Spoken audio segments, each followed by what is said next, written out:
நான் இசையமைப்பாளர் சௌந்தரியன். இப்போது விரைவில் வெளிவர இருக்கின்ற முனியாண்டியின் முனிப்பாய்ச்சல் படத்திற்காக ரசிகர்களாகிய உங்களை சந்திக்கிறேன். முனியாண்டியின் முனிப்பாய்ச்சல் இது தமிழகத்தில், தென் தமிழகத்தில் குலதெய்வமாக வணங்கக்கூடிய ஒரு தெய்வம்தான், கடவுள் கிடையாது. அந்த மூதாதையர் வணங்கக்கூடிய அந்த பேரை வச்சு ஒரு படத்தை தயாரிச்சிருக்காங்க. இதை தயாரித்தது வீர அமிர்தராஜ் அப்படிங்கிற ஒரு தயாரிப்பாளர். இதில் ஹீரோவை நடித்தது ஜெயகாந்த் அப்படிங்கிறது புதுமுகம். இதை இயக்கியிருக்கிறது, நான் சொன்னேன்னா பேரை சொன்னீங்கன்னா கொஞ்சம் உங்களுக்கு வியப்பாக இருக்கும். ஏன்னா படத்தினுடைய பேர் முனியாண்டியின் முனிப்பாய்ச்சல். அதை இயக்கியிருக்கிறது முனியாண்டியோ அல்லது ராமசாமியோ அல்லது குப்புசாமியோ அப்படின்னா உங்களுக்கு அந்த பொருத்தமாக இருக்கும். ஆனால் இந்த படத்தை இயக்கியிருக்கிறது ராஜா முகமது. இன்றைய அளவில் சனாதனங்கிறது ஒரு பிரச்சனையாக இருந்திருக்கு.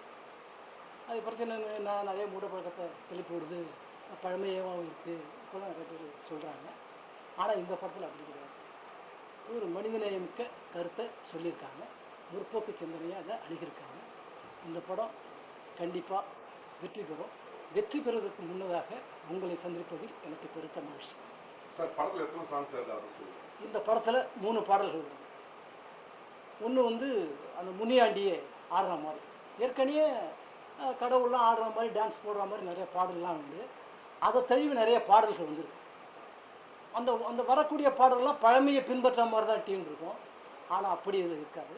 புதுசாகவே ஒரு மெட்டு எடுத்து முனியாண்டி சாமி, மூர்க்கமுள்ள சாமி, கண்ணிரண்டில் கண்ணலை கக்குகிற சாமி, எங்கெல்லாம் அநியாயம் அக்கிரமம் நடக்குதோ அங்கெல்லாம் வருவேன், வலியவங்க எளியவங்க ஏமாத்த நினைச்சா புயலாய் எழுவேன், முனியாண்டி சாமி, மூர்க்கமுள்ள சாமி, கண்ணிரண்டில் கண்ணலை கக்குகிற சாமி என்ற ஒரு கருத்தாழமிக்க ஒரு தெய்வீகமான பாட்டை அதில் போட்டிருக்கேன்.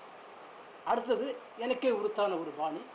இந்த பாணி நான் கொடுக்கறதில்ல, மேரே தேரே பீச்சுமே அப்போயே உண்டு அந்த மெலடி. அதே போல் நிறைய மெலடி எம்எஸ் விஸ்வநாதர் இருக்கட்டும், இளையராஜா சார் இருக்கட்டும், இந்த இசையமைப்பாளர் இருக்கட்டும் கொடுத்துருக்காங்க. அதுக்கு பிறகு நான் மெலடியை ஒரு உன்னதமாக என்னுடைய பேசிக்காக நான் கையில் எடுத்திருக்கேன். அதுக்கு மெலடியான ஹிட்ஸை நிறைய சொல்லலாம். இதில் எனக்கு பிடித்தமான ஒரு பாடலை அப்படி போட்டிருக்கேன். அடிக்கடி அடிக்கடி உன்னோட நினப்பு என்ன ஏது இதுவோ செய்யுதடி, படிப்படியாக நெருங்கி உன்னா சேர வேணுமடி, எப்போ நீ ஏத்துக்குவ நெஞ்சோரம் சேர்த்துக்குவ, அடிக்கடி உன்னோட நினப்பு என்ன ஏதேதோ செய்யுதடா, படிப்படியாக நெருங்கி ஒன்னா சேர வேணுமடா.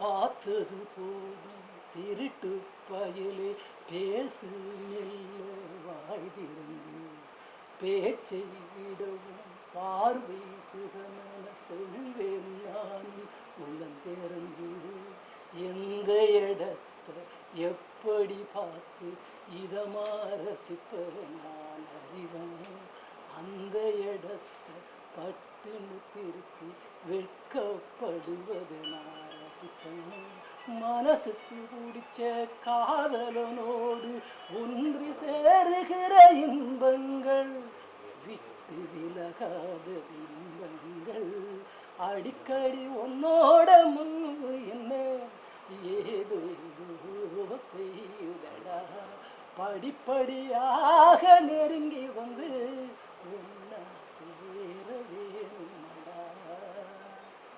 இப்படி ஒரு மெலடியை எல்லாரும் ரசிக்கிறவர்களுக்கும் எந்த காலத்தில் ரசிக்கிறவர்களுக்கும் இதில் கொடுத்துருக்கேன். அதே போல் குத்துப்பாடல் ஒன்று கொடுத்துருக்கேன். குத்துன்னா அது செம குத்தாவே இருக்கும். அவங்க விஷுவல் பண்ணுறதை பொறுத்து செம குத்தா அல்லது சாதாரண குத்தா அப்படிங்கிறது தெரியும். அந்த பாடல் உடனே எனக்கு ஞாபகத்துக்கு வரல. பார்த்தாலே பத்திக்குவன், பார்த்தாலே பத்திக்குவன், பார்த்தாலே பத்திக்குவன். இது ஞாபகம் வரல, ஆனால் இந்த பாடல் நீங்கள் கேளுங்க, அது சூப்பராக இருக்கும். இந்த பாடலில் வந்து சினேகன் எழுதியிருக்கார். இந்த படத்தினுடைய சிறப்புன்னு பார்த்தீங்கன்னா அதுக்கு பின்னணி இசை பெரிய அளவு இருக்கும், பாட்டை தாண்டி இருக்கும். இதுதான் இந்த படத்தில் உள்ள சிறப்பம்சம். எல்லா சாங்கும் சினேகன் எல்லா சாங்கும் யார் சிங்கர் பாடியிருக்கா? சிங்கர் அந்தோனிதாசன், ரீட்டா, சத்யபிரகாஷ், புதுமுக 2 பேர். நான் வழக்கமாக புதுமுகங்களை சேரமணிலும் பார்த்தீங்கன்னா புதுமுகத்தை காதல் புதாதம் போட்டிருப்பேன், எஸ்பிபியே வேணும்னு சொல்லிட்டு. அதுபோல் எனக்கு புதுமுகம்னு ரொம்ப பிடிக்கும். அந்த வகையில் 2 பேர், ஷைனின்னு ஒரு பொண்ணு, அப்புறம் இன்னொரு ரமேஷ் அப்படின்னு ஒரு பையன், 2 பேரும் இல்லை. ஸ்பெஷல் இன்ஸ்ட்ருமெண்ட் ஏதாவது யூஸ் பண்ணியிருக்கீங்க? அப்படிங்க ஸ்பெஷல் இன்ஸ்ட்ருமெண்ட் ஏதாவது? ஸ்பெஷல் இன்ஸ்ட்ருமெண்ட்டுங்கிறது உணர்வு தான், என்றைக்குமே அதுதான் ஸ்பெஷல். உணர்வு இல்லைன்னா என்ன இன்ஸ்ட்ருமெண்ட் போட்டாலும் ஒன்றாகும்.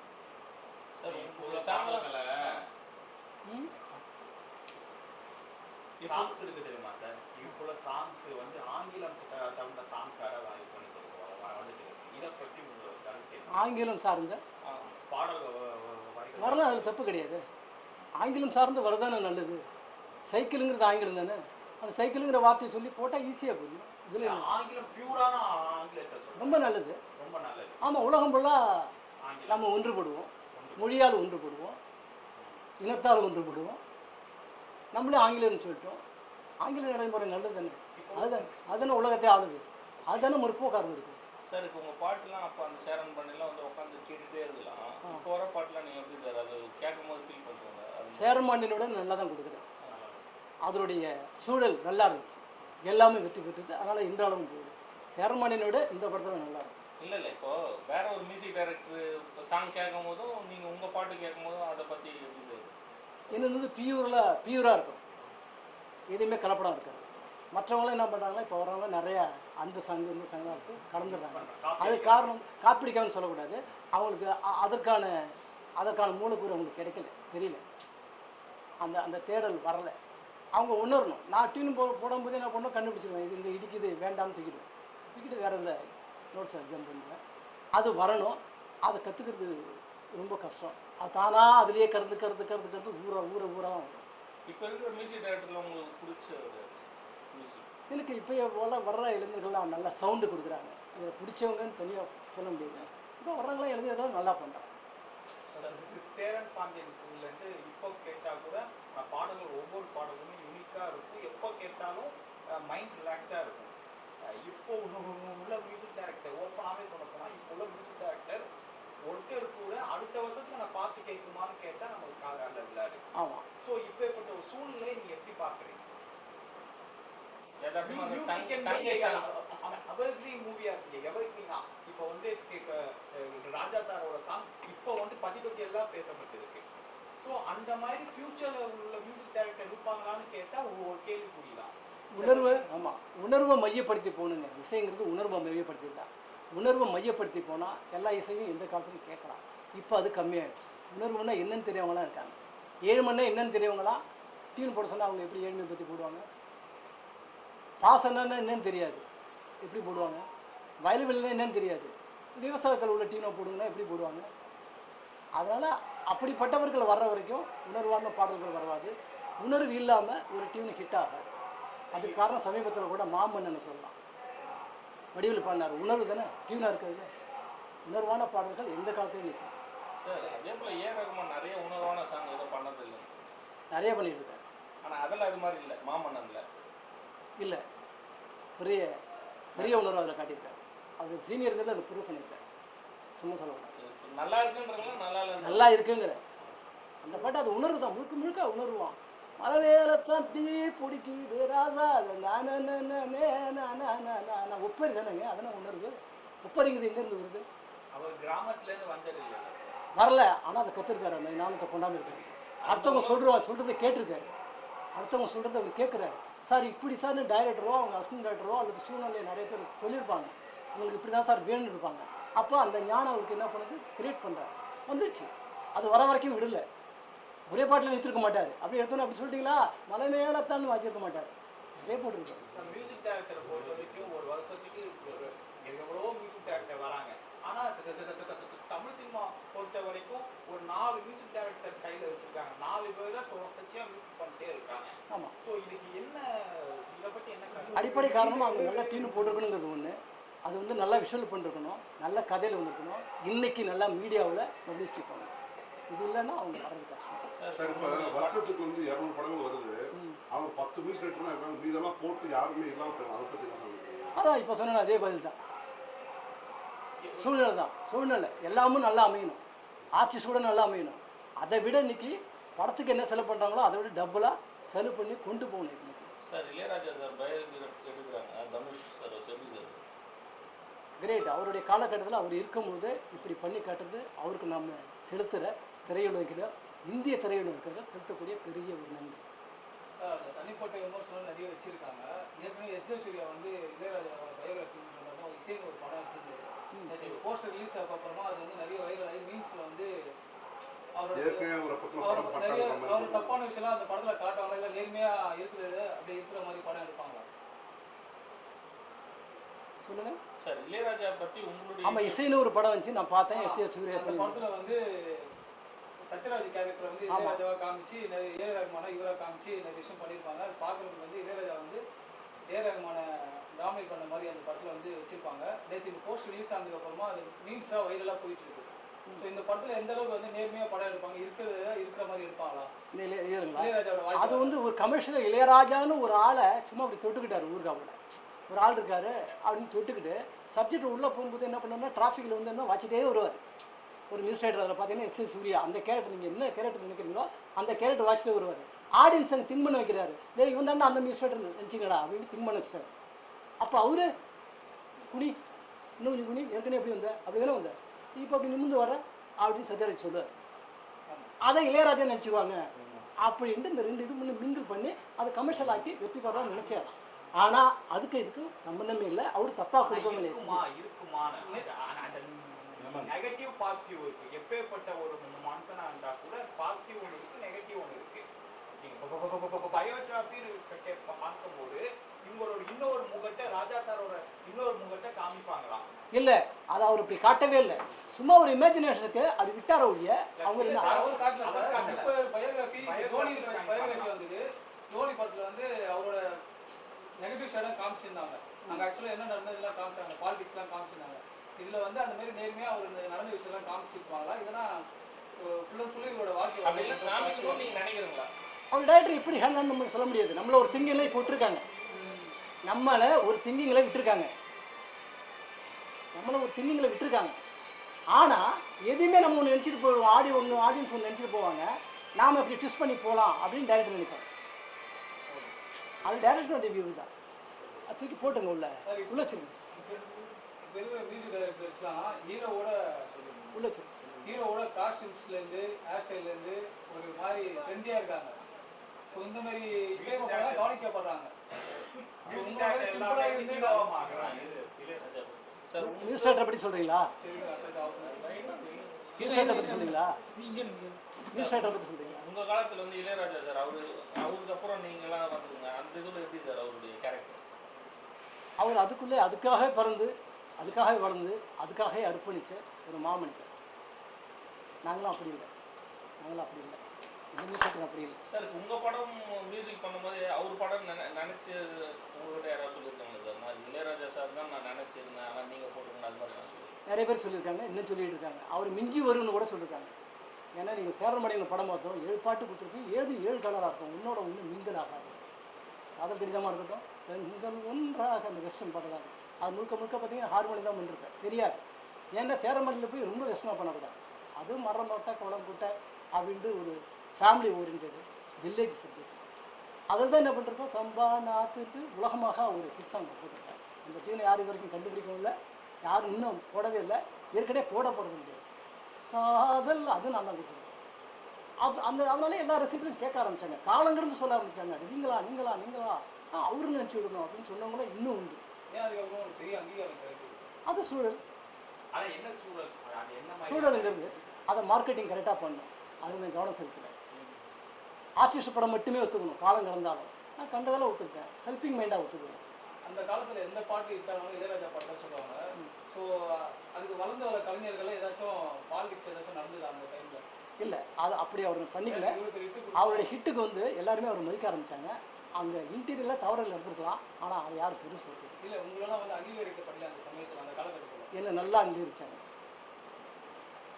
ஸோ அவருடைய வேகருக்கு எடுக்கிறது ஓகேவா இல்லை எப்படி சார்? எடுக்கணும்.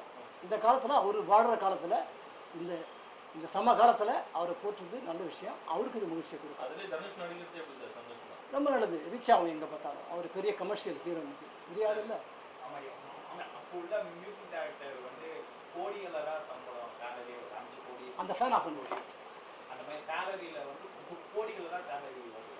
இதை பற்றி உங்களோட கருத்து என்ன? ஏன்னா இப்போ ஏதாவது டப்பிங் ஸ்டூடியோ போனப்போ கூட எனக்கு அந்த ஸ்டூடியோக்குள்ள டப்பிங் சார்ஜ் அவருக்குள்ள சம்பளம் ஏற்றினோம்னா 1 கோடி ஆகுது. இதுக்குள்ள இன்னைக்கு இப்போது அதிகமாக இருக்குங்கிறீங்களா? அதிகமாக இருக்கு. இல்லை, அதுக்கு ஒரு பிளாட்ஃபார்ம் வந்து இன்னைக்கு மீடியாவில் அதிகமாக போய் லாபத்தை கொடுக்குது, அதை தெரிஞ்சவங்க சம்பாதிக்கிறாங்க. அதை வச்சு தான் என்ன பண்ணுறாங்கன்னா மற்றவங்க நிறைய சம்பளம் படுத்துறாங்க. இதுதான் காரணம். தெரியாதவங்க எடுக்கிறாங்க, அது லாஸ்ன்னு சொல்லிட்டு போகிறாங்க. காரணம் கேட்டால் உங்களுக்கு தெரியல, ஏன்னா இதை கற்றுட்டு வர முடியாது. அதுலேயே பழுத்து ப்ராக்டிக்கலாக வரவங்க சம்பாதிக்கிறாங்க.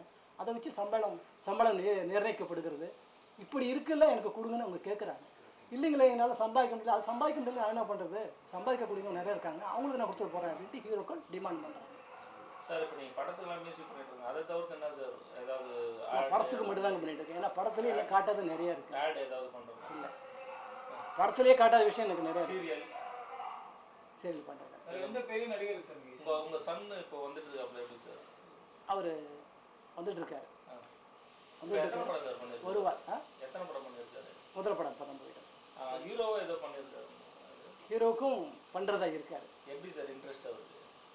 அவர் நான் அனுபவிச்சிருக்கேன் இல்லைங்களா, நான் அனுபவிச்சிருக்கேன், நல்ல பேர் வாங்கியிருக்கேன். என்னுடைய பேசிக் அவருக்கும் இருக்கும். ஆனால் உலக அளவில் அவருடைய இசை சென்றடையும் வர மாதிரி தான். மியூசிக்கில் இன்ட்ரெஸ்ட்டாக இல்லை? Only music. பையன் அழகாக இருப்பார், நிறைய பேர் நடிக்கிறதுலாம் கேட்டாங்க, ஹீரோ ஆகியிருக்கலாம், அது வேண்டாம். புத்திசாலித்தனமாக இசை வந்து அது போல் ஒரு வரம் எதுவுமே கிடையாது. நான் வரேன்னா அது மூட பழக்கமாக சொல்ல, அதுபோல் ஒரு உன்னதமான தொழில், எல்லாரையும் உடனுக்குடன் கவரக்கூடிய ஒரு தொழில் எதுவுமே கிடையாது. அதனால் அவர் டிசைட் பண்ணிருக்காரு. அவர் நடித்து உங்களோட பயோபிக் எடுக்கிற ஐடியா எதுவும் இருக்காது? அப்படி ஐடியா கிடையாது, முழுக்க ஒரு இசை தான். அது வேறு எந்த பெரிய நடிகரும் நீங்கள் இசைச்சிருக்கீங்க? இல்லை, சரண் பாண்டியன், பெரிய கம்பெனி சிந்துநதி பூ, ராமராஜன், இப்படி தான் பண்ணியிருக்கேன். 72 படம் பண்ணியிருக்கேன். வர்ற இளைஞர்கள்லாம் வருவாங்க, நான் வந்து அதை போய் கேட்குறது கிடையாது. நாம் ஏதாச்சும் உங்களுக்கு சப்போர்ட்டாக இருக்கணுமே அப்படிங்கிறதுக்காக நல்லா பண்ணி கொடுத்து அந்த படம் ஓடுறதுக்கான எல்லா வகையிலும் உங்களுக்கு இசை மூலயமா ஒத்துழைப்பாக இருப்பேன். ராமராஜன் உள்ளமே உனக்குத்தான், உசுரே உனக்குத்தான், கோபுரதீபம். சார் நீங்கள் யார் சார் இசை பண்ண ஆசைப்பட்ட ஹீரோ? எல்லாருக்குமே பண்ணணும்னு நினைக்கிறேன். இல்லை, உங்களுக்கு மனசில் ஒரு பிடிச்சிருக்கணும், உங்களுக்கு பண்ணியிருக்கணும்னு சொல்லிட்டு உங்கள் அப்படின்னு நினைக்கிறதில்ல. சார் உங்களோட எந்த ஹீரோ பெரிய ஹீரோக்கள் இருந்தாலும் அந்த ஹீரோக்களுடைய தன்மையை உணர்ந்து சூப்பர் ஹிட் கொடுப்பேன். சார், ஹீரோக்கள் முக்கியமா, மியூசிக் முக்கியமா? ஒரு ஸ்டோரியோட பின் டிராவலுக்கு ஒரு ஹீரோ முக்கியமா, மியூசிக்? நல்ல அருமையான கேள்வி. ஹீரோ கூட இல்லாமல் இசை மட்டுமே ஹீரோவாக நின்ன படங்கள்லாம் வந்து அந்த வகையில் அதுவும் முக்கியம். அந்த இசையால் வெற்றி பெற்ற படங்கள் ஒரு நல்ல ஹீரோ வந்திருந்தால் இன்னும் அது டபுளாக ஹிட் ஆகிருக்கும். ஆக ஒன்றோடு ஒன்று இணைந்தது. சார் உங்கள்கிட்ட இருந்து மியூசிக்லாம் இளையராஜா சார்கிட்ட போயிருக்கா, இல்லை இளையராஜா சார்கிட்ட இருந்து உங்கள்கிட்ட ஏதாவது? இளையராஜாட்டிருந்து என்று மட்டும் இல்லை, எல்லாருக்கும் போயிட்டுருக்கு, எல்லாருக்கும். பர்சனலாக நீங்கள் அவரை பார்த்து பேசி இல்லை அவருடைய பழக்கம் எப்படி சார்? இல்லை, நான் அப்படி அந்த சூழல் எனக்கு ஏற்படல. இல்லை யாரும் அவருக்கு அது மாதிரி வச்சுக்க மாட்டாங்களா, இல்லை நீங்கள் எதுவும் போவீங்களா? இல்லை, எனக்கு போகிறதுக்கான சூழ்நிலை கிடைக்கல. ஏதாச்சும் அவங்க வீட்டில் ஏதாச்சும் நல்லது, அது அந்த துக்கம் சொல்லக்கூடாதுல்ல, சோகமான இதெல்லாம் வர்றப்போ போய் கலந்துருக்கேன். அதை போய் நான் வந்திருக்கேன்னு யாருக்கும் சொல்கிறது கிடையாது. சார் அடுத்து பண்ணுற படம் சொல்லிடுங்க சார். அடுத்தது லைக் பண்ணுங்கள், ஷேர் பண்ணுங்கள், அப்படிங்கிற ஒரு படம். இன்னும் ஒன்று சரி ஞாபகம் இல்லை. இப்போலாம் வராங்க என்ன பண்ணுறாங்கன்னா டைட்டில் சொல்ல மாட்டாங்க. இல்லை சார் நான் போய் பதிவு பண்ணுறதுக்கே யாராச்சும் பதிவு பண்ணிடுறாங்க, அதனால் எல்லாத்தையும் பண்ணிக்கிட்டு நம்ம ஸ்டூடியோலாம் முடிச்சுட்டு கடைசியில் வந்து பார்த்துக்கலாங்க அப்படின்பாங்க. ஆனால் ஒரு 5 படம் பண்ணிட்டுருக்கேன். லாஸ்ட் ஒரு கேள்வி சார், இவ்வளோ பெரிய மியூசிக் டைரக்டராக நீங்கள் இருந்திருக்கீங்க, 2-3 பாடல் ஹிட் பண்ணியிருக்கேன்னு. இப்போ உள்ள காலத்துக்கு அந்த அங்கீகாரம் இருக்குது பார்த்தீங்களா? இப்போ அங்கீகாரம் மீன்ஸ் என்னன்னா, இப்போ நீங்கள் சொல்ல போய் தான் எல்லாத்தையுமே தெரியும் சேரன் பாண்டியன் அப்படி தெரியும். அந்த வலி இருக்குது பார்த்தீங்களா? நானே என்னை வந்து நான் இந்த படம் பண்ணிக்கிறேன் சொல்ல முடியாது. அப்படி அந்த ஃபீல் எப்படி நீங்கள் நினைக்கிறீங்க? அது வந்து நீங்கள் சொல்கிறது வந்து நினச்சா எனக்கு வந்து சிந்திக்கிற திறன் இல்லாட்டினா, முற்போக்காக சிந்திக்கிற திறன் இல்லைன்னா நான் நீங்கள் சொல்கிற மாதிரி தோண்டிடுவேன், டிப்ரெஸ் ஆகிடுவேன். நான் முற்போக்காக திங்க் பண்ணுறேன். அந்த காலத்தில் வந்து நாம் உலகமே இந்த கிங் ஆஃப் த மியூசிக்னு சொல்கிறாங்க இல்லைங்களா, அந்த காலத்தில் வரும்போது திறந்த வெளியாக இருந்துச்சு. காம்படிஷன் அவ்வளோ கிடையாது. படம் எடுக்கிறதுக்கு நிறைய பேர் ஹெல்ப் பண்ணாங்க. டிஸ்ட்ரிபியூஷனில் எல்லாத்தையும் படத்துக்கு பூஜை போடுற அன்றைக்கி வாங்கிக்குவாங்க. அதே போல் ஹீரோக்கள்லாம் பார்த்தீங்கன்னா நல்லா ஈஸியாக இப்போ கிடைச்சாங்க. எல்லாருக்குமே அந்த அந்த ஒரு கலைஞன், நான் இந்த கலைஞன்னா வந்துட்டு ஒரு நல்ல தன்மைகள் இருக்கணும், நல்ல குணம் இருக்கணும் அப்படிங்கிறத அப்போ ஃபாலோ பண்ணாங்க. ஒருத்தருக்கு ஒருத்தர் ஒத்துழைப்பு இருந்துச்சு. இன்றைக்கி அது கமர்ஷியல் ஆகிடுச்சு. இதை நம்ம முற்போக்காக சிந்திச்சு நமக்கு கிடைச்சது, நம்மளுடைய சூழ்நிலைக்கு இதான் கிடைச்சிருக்கு. கிடைச்ச வரைக்கும் நம்ம நல்லா பண்ணிட்டு வரோம், ஃபியூச்சரில் கிடைக்கும் அப்படின்னு செயல்படுறேன். நான் டிப்ரெஸ் ஆகவே இல்லை. வருத்தம் இருக்கான ஃபீல் இருக்கா? டிப்ரெஸ் ஆகவே இல்லை. சார் இப்போ உங்கள் படங்களில் பெரிய பெரிய லிரிக்ஸ்லாம் யார் சார் எழுதியிருக்காங்க? வாலி சார், எனக்கு எல்லாருமே வைரமுத்து எழுதியிருக்காரு. வைரமுத்துக்கு நிறையா கொடுத்துருக்கேன். வைரமுத்துக்கு வந்து நிறையா கொடுத்துருக்கேன். முத்துலிங்கம் சார் எழுதியிருக்காரு. இவங்களாம் முத்துலிங்கம் சார்லாம் பெரிய பெரிய ஜீனியஸ். அப்புறம் புலமைப்பித்தன் எழுதியிருக்காரு. புலவர்னா புலவர் தான் எழுதியிருக்காரு. எல்லாருமே ஏறக்குறைய கபில் எழுதியிருக்காரு, சினேகன் எழுதியிருக்காரு, இவர் முத்துக்குமார் எழுதியிருக்காரு. முத்துக்குமார் நிறைய எழுதியிருக்காரு. ஆக்சுவலாக விவேகா எழுதியிருக்காரு. நிறைய பேர் எழுதியிருக்காங்க. இளைஞர்கள்லாம் நிறைய பேர் வருவாங்க. முடிஞ்ச வரைக்கும் எப்போலாம் சந்தர்ப்பம் முடியும் அப்பப்போ கொடுக்கும். சார் இப்போ மியூசிக் எடுக்கலாம், மியூசிக் ஷோ பண்ணுறாங்க, நீங்கள் எதுவும் பண்ணுற வாய்ப்பு இருக்கா சார் ஃபியூச்சரில்? அப்படி ஒரு சூழல் அமையல. கேட்குறாங்க, அது லாபகரமாக இருக்காது. என்னுடைய பொசிஷனுக்கு லாபகரமாக இருக்காது. நடிகர்கள் நிறைய பேர் இப்போ பாடுறாங்க. உங்களுக்கு எந்த நடிகரோட குரல் நல்லா இருக்குன்னு நினைக்கிறீங்க சார்? இப்போ தனுஷ் சார் பாடுறாரு, சிம்பு பாடுறாப்புல, அந்த மாதிரி நீங்கள் யாரோட இல்லை அவது நம்ம ஹீரோ பாட மாட்டாரா அப்படின்னு நினைக்கிறாங்க ஆடியன்ஸ். அவங்க விரும்புகிற ஹீரோ பாட மாட்டாரா அப்படின்னு நினைக்கிறாங்க. அதனால் அவங்க பாடுறாங்க. ஆனால் இந்த குரல் நல்லா இல்லை. விஜய் சார் பாடுறது சார், அதான் சொல்லிட்டேங்க அது அவங்களுக்கும் தெரியும். ஏன் சார்? ஆனால் அந்த பாடல்கள் தான் பெரிய லெவலில் ஹிட் ஆகுது.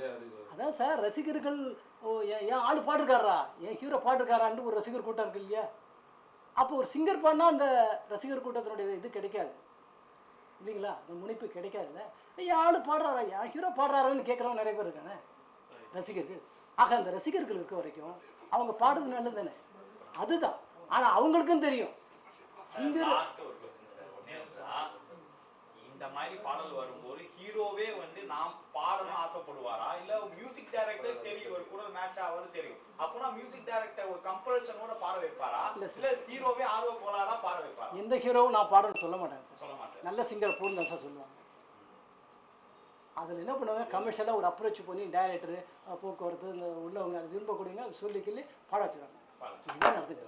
Okay sir, thank you sir. நன்றி. என்ன சொல்லணும், எல்லா ரசிகர்களுக்கும்